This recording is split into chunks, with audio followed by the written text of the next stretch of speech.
Hello Raid Class, this is ThatYiGuy bringing you a new video on Path of Exile Prophecy League.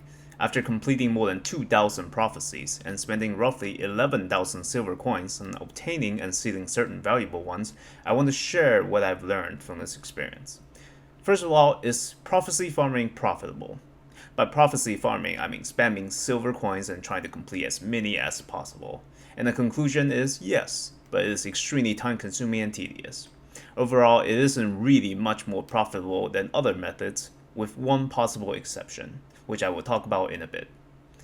In total, I obtained 21 Jeweler's Touch, which sold for around 30C each, 13 From the Void, each selling for around 40C each, 11 Queen's Vault, more than 100 Twice Enchanted / Emperor's Troves combined, and more, along with many A Gracious Master / Master Seeks Help, Zana. And last but not the least, 24 monstrous treasures. The sheer volume of master-related prophecies helped me obtain one of the fastest legit Zana 8s.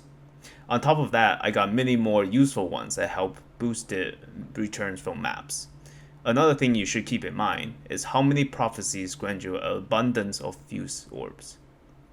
Now for the exception I mentioned earlier, if you're lucky enough to get a super rare Trash to Treasure prophecy or the Fated Connections prophecy, this will prove much more profitable. So your experience will vary, but as I don't know exactly how rare those two are, I will not include it in my calculations. Second of all, what did I learn about how prophecies work?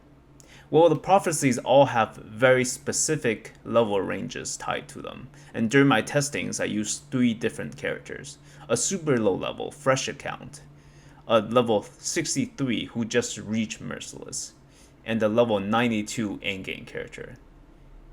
Each time you pick up a prophecy, a random one is selected from a pool of possible choices, as long as it does not overlap with ones you already possess.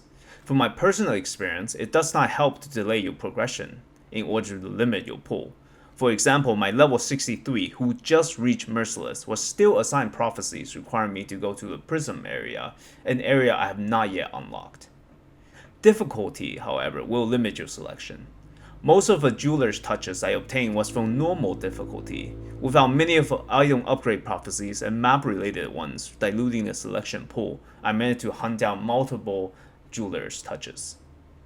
Also, in normal difficulty, it is very cheap to seal undesirable ones and simply delete them.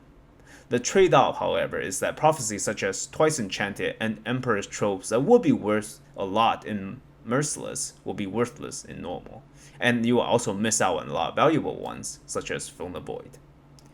Now, many prophecies that trigger upon entering a new area works in the following ways. Upon being picked up, the prophecy pre-selects a specific pool of possible locations, more likely specific tile set, which includes both map and non-map areas, which it can trigger. Now, if you have a wheel full of map-related prophecies, and you open a map, for example, Museum, and none of them will trigger, for hypothetically, because none of them are within the pre-selected, Museum is not the pre-selected option for any of the prophecies. I'm certain that if you open another museum, none of them will trigger still. Prophecies that require you to hunt specific mob will not force the spawn of said mob in the map, often require many resets of the instance. Also, any prophecy that spawned during instance creation can only happen one at a time. For example, you cannot get area filled with Devourer and area filled with Tempest in the same map. Last but not least, the tips for effective prophecy farming. Now, don't do prophecies one at a time. Fill up your wheel and then go hunting. Lessons from the Slayer, Reforged Bond, etc. can all trigger from the same map, cutting down on your hunting time. Also, certain prophecy that seem difficult to complete becomes much easier with presence of others. Example, synergies. Waiting in ambush, which spawns an exile, will help trigger the scout prophecy or a wealthy exile prophecy, both of which happens when you slay an exile. Possessed foe will place an already hunted enemy on a map, which allow you to easily complete force exorcism prophecy and other spirit related prophecies.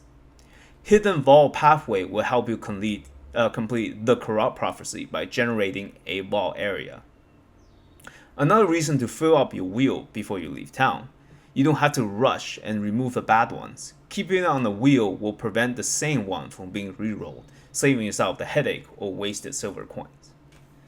Now, triggering area-related prophecies. If you go to a location and it doesn't trigger, try a different location or even a different act. My favorite ones include Prison or Prisoner's Gate in Act 1, Crossroads in Act 2, Marketplace in Act 3, and Crystal Vein in Act 4. Spanning the same location will not change the outcome. Like I said, the possible areas are pre-selected upon creation of a prophecy. Restarting your client will not change this. Completing a different prophecy will not change this in any way.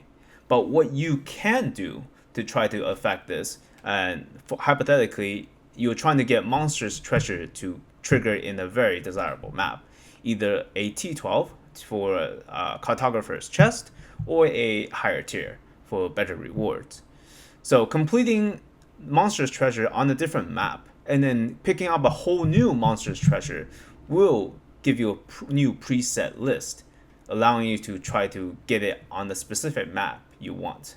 Also, sealing and unsealing the same Monster's Treasure will re-roll the preset list. I have tested this personally at a cost of many wasted silver coins. It took me multiple tries, but eventually it did trigger. And then I used only the same map to test this. And so that's just my general thoughts, and I will hopefully have more conclusions to draw in the future. And hopefully this whole video helps you in your prophecy hunting. And maybe, who knows, maybe you'll get the Faded Connection or Trash Treasure and make many Exalts. I wish you all good luck, and thank you so much for watching. I'm hoping to release other content such as this, where I share my tips and shortcuts for Path of Exile. So if you liked this video, please subscribe, or just come check out my stream occasionally, which I will link below. Thank you so much, and good hunting.